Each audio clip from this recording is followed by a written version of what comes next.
గోదారి కిట్టయ్య. ఈడికి ఎగసెక్కాలు బాగా ఎక్కువ. బాలయ్య బాలయ్య గుండెల గోలయ్య జో కొట్టాలయ్య. బాలయ్య బాలయ్య గుండెల గోలయ్య జో కొట్టాలయ్య.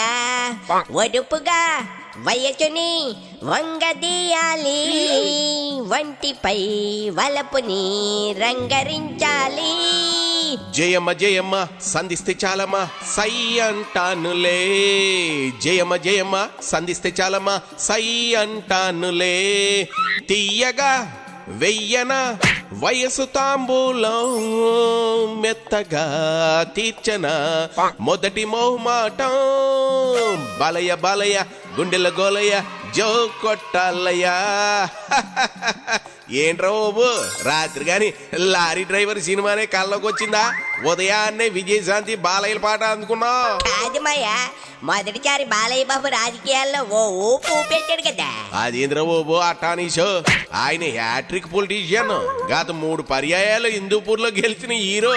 నిజమే మాయా, సినిమాల్లో సూపర్ హిట్ ఎన్నో కొట్టిన బాలయ్య 50 ఏళ్ల సినీ జీవితానికి గాను పద్మభూషణ్ అవార్డును కూడా కైవసం చేసుకున్నాడు కదా.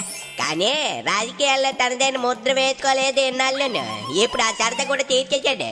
ఓహో అలా అంటావా?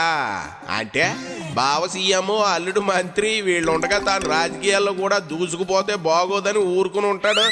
లేదనంటే వాళ్ళు ఉండగా మనం ఎందుకులే అంత శ్రమ తీసుకోవడం అని చూసి చూడనట్లు ఉండుంటాడు. మన హిందూపురం మున్సిపల్ చైర్మన్ పదవిని టీడీపీ కైవసం చేసుకోవడంలో బాలయ్య కదా ముఖ్య భూమికి ప్రదర్శించాడు. అందుకే కదా నేను బాలయ్య బాలయ్య అంటూ ఊపు మీద ఉన్న పాట పాడుతుందే. తన మార్కు రాజకీయం చూపించాడు మాయా బాలయ్య. అసలు ఆ హిందూపూర్ చైర్మన్ ఎన్నిక విషయంలో ఏమైంది? అదా చెబితేను కోసంత లెంత్ ఎక్కువే ఉందిరోయ్. రాష్ట్రంలో కూటమి అధికారంలోకి వచ్చిన తర్వాత హిందూపురం మున్సిపల్ చైర్మన్ పదవికి వైసీపీ నేత ఇంద్రజ రాజీనామా చేసి పసుపు కండువా కప్పుకున్నారు. ఆమె వెంటే మరో 20 మంది కౌన్సిలర్లు టీడీపీలో చేరిపోయారు.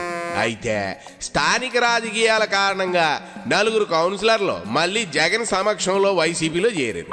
దీంతో ఎన్నిక ప్రతిష్టాత్మకంగా తీసుకున్న బాలయ్య సినిమా షూటింగ్స్ నుంచి బ్రేక్ తీసేసుకుని మరీ హిందూపురంలో మకాం వేశారు. దగ్గరుండి క్యాంప్ రాజకీయాలను పర్యవేక్షించారు.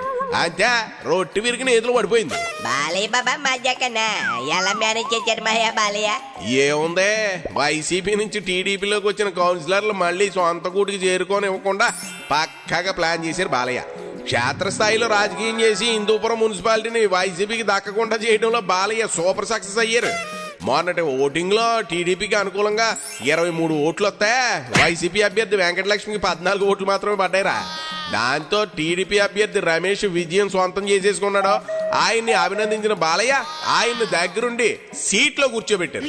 మొత్తానికి హిందూపురంలో వైసీపీ అబ్బా అనేలా బాలయ్య దెబ్బ కొట్టారు. చూపురా బాలయ్య బాబు రాజకీయ చతురతకి తిరిగేలేదు మయ్యా. మరి ఎవడ కొడుకు? ఆ రాజకీయ దురంధరుడు ఎన్టీ ఓడు కొడుకు. ఎవరు బామర్ది? రాజకీయ చాణక్యుడు చంద్రబాబు బామర్ది. ఎవరు మామ? తెలుగుదేశాన్ని తన పాదయాత్రతో నూతనోత్సాహాన్ని తెచ్చిన లోకేష్ బాబు మామగారు. అది సంగతి. ఇంక పాడుకో ఆ పాట. ఇప్పుడు ఆ పాట కాదు మయ్యా. మరి ఏ పాట పాడతావరా సన్నాసి? జై బాలయ్య జై బాలయ్య జై జై బాలయ్య జై జై బాలయ్య.